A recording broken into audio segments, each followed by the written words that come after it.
Do you know what I miss? I mean, like what I really miss.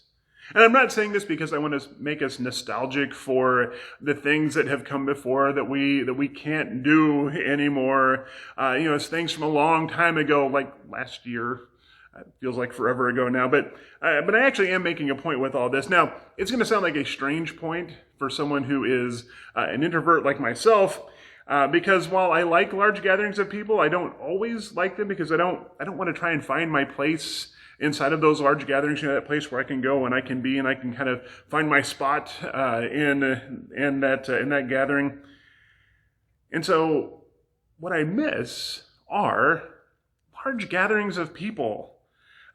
Like the carnival that we were supposed to have over the 4th of July. I missed making funnel cakes for Rotary this year. Or like the wine stroll that was supposed to be happening but isn't going to happen because, it's a bad idea to gather that many people together. I miss our mission breakfast that we'd have on a regular basis. Well, or more accurately, I miss the Casey's breakfast pizzas that came with those. I miss sitting in a comfortably full Ma Vic's. Not like peanut night full, but like just a regular, like Friday morning Ma Vic's where I could have a conversation with someone across the restaurant from me, and it's okay. I miss those things. And can I be honest for a moment and say that that there's a big part of me that is completely and totally, completely over all of this?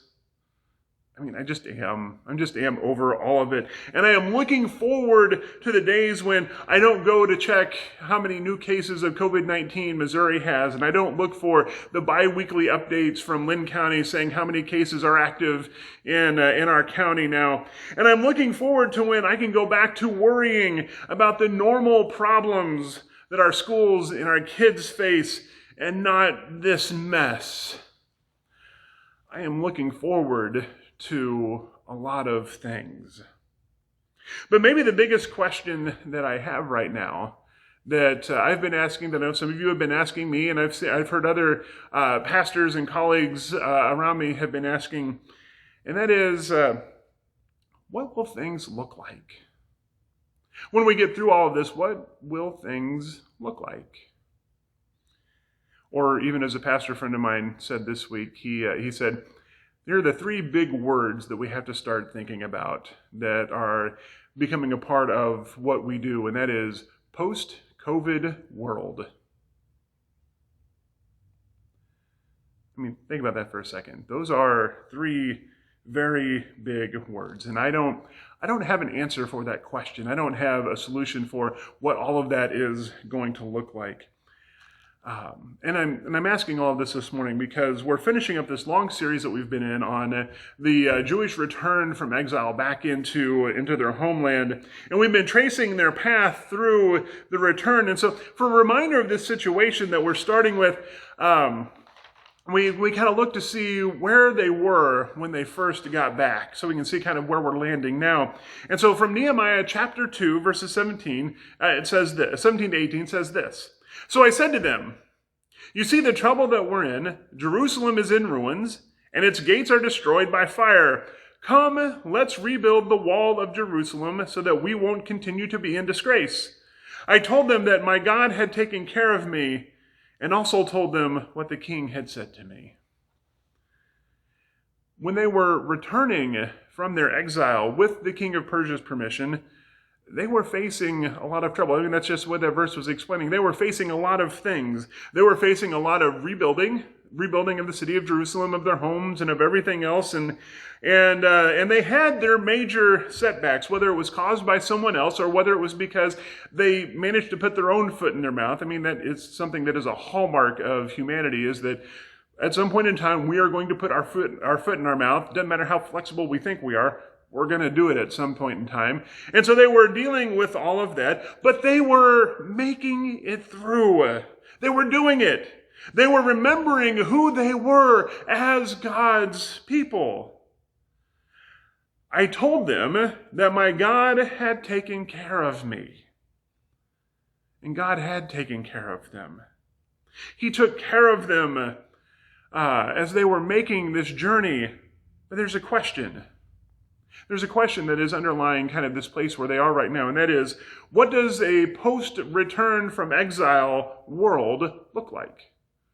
What does it mean when they're no longer returning from exile, but they have returned, past tense? What does the world look like then for them? And that's where we're picking up the story in Nehemiah today. And sometimes I think it's helpful for us to take a look at how far through a book we are. You hear me say this a lot of times, saying, oh, well, we're in chapter 2. Remember, we're saying this here, we're in chapter 2, but there's a lot of other space still coming after this. And so our scripture reading for today comes from Nehemiah chapter 8. There are 13 chapters in the book of Nehemiah, which means we are under 2/3 of the way through Nehemiah as we are coming into this story, which means that we're hitting this high point, but there's still a lot that is coming after this. And so we get into chapter 8, and we're at this big celebration, and it's called the Festival of Booths. It is a week-long celebration, and it's a remembrance of when Israel was wandering around in the wilderness, living in tents, and the time when they had made it to the promised land, and they were living in these like temporary shelters called booths, and the Ark of the Covenant, where God lived, was in the tent of meeting. And so this was where they were. So it's called the Festival of Booths. And there we go. And it was one of the 3 pilgrimage festivals that they were supposed to celebrate every year. And it also celebrated the harvest, and it thanked God for the bountiful gifts of the season. And there was this understanding as a part of this that they were then to share that bounty with the poor. Now, obviously, they hadn't done this through the exile. So it had been, I think you've heard me say this before, but how many years had it been? Were they in exile? Right, it was something like 70 years, right? So 70 years that they were in exile, and they're supposed to do this every year. So it's been like, at this point in time, something like 1,000 years since they've celebrated this festival. No, that wasn't me talking, like it felt like it had been 1,000 years. No, like it had literally been like 1,000 years since they had celebrated this festival the last time. They had celebrated last time with Joshua. There was kind of a sort of festival in Solomon's time when they were dedicating the temple, but it had been a long time. They hadn't really celebrated this every year like they were supposed to. But they were doing it now. They were celebrating this now. So at this point, they really didn't know what they were doing a lot in this festival. So a big part of what Ezra was doing, Ezra was the one who was leading this celebration. So a big part of what they're doing here was that he was giving instructions for what they should be doing. And he was helping them, and they were, as a community of faith, creating meaning for them as a people, for what all of this meant. And so they had, even with something that was so old, like this celebration, they were making something new. And they had to. They had to do something new with this. Because what they had done before obviously didn't work. And then they were in exile for 70 years. And so they didn't really know any of this. They had some instructions that came to them from the book of Deuteronomy, but that was really about it. And so what they had to do was they had to make something new. And this new thing took in what had come before them, the traditions that they had received through their history and their heritage and their faith. But they also took in what they had learned through this return. And they still had more to learn after this. It's not like they were taking all this, they were learning, and then they were done. This moment of creating meaning in this celebration means they do it here in this moment, but then they have to put it into practice. That's why we still have 5 more chapters after this as we watch them begin to put these things into practice. And so they're forming something new, a new celebration that brings them together as God's people, as they are defined now by what they have been through, by what they've experienced. And so then the rest of Nehemiah is them living this out. And that's why it's always a good idea to remember where we are in a book, because we hit this high moment here, but it's in chapter 8. And so they take this celebration, it creates this new meaning of who they are and what's going on, and then they are going and living it out after this. And we see them as they work through that process. For us, why I wanted to end on this today was that at some point we are going to have our big celebration. I'm not completely sure on when that's going to be yet. I am hopeful, I am praying that it will be at Christmas this year, that will be our time of kind of big celebration where we do what they were doing in Nehemiah. It could be Easter this year. We don't know completely when it's going to be. We may finally finish out Lent from last year, and it may just kind of get combined with this year, the longest season of Lent ever on record, but we may finally get there. But what, for our question of today, what will that mean for a post-COVID world? What's that really going to look like? What is it that we are celebrating in that time? Because the troubling thing with this is that we are still going to have this virus with us. It's still going to be shaping who we are, meaning that we are still only going to be in chapter 8 of the story. Hopefully that'll be like chapter 8 of 13 or chapter 8 of 10 would be even better when we come to this celebration. But it could be we don't know how many chapters there are coming after that, but we know that we will be through the story. We will have learned a lot by then. And that's okay. And that's good that we will have learned a lot by then. The question for today's message, the title of this message is, what do we celebrate?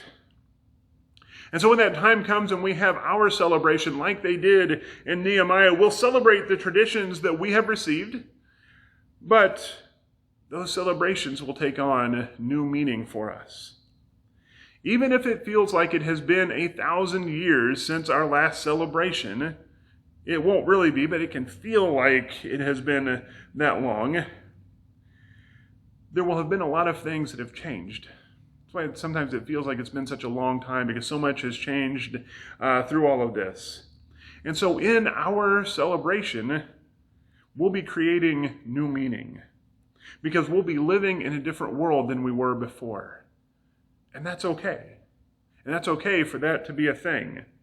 And what I want us to remember is that things are not required to go back to normal.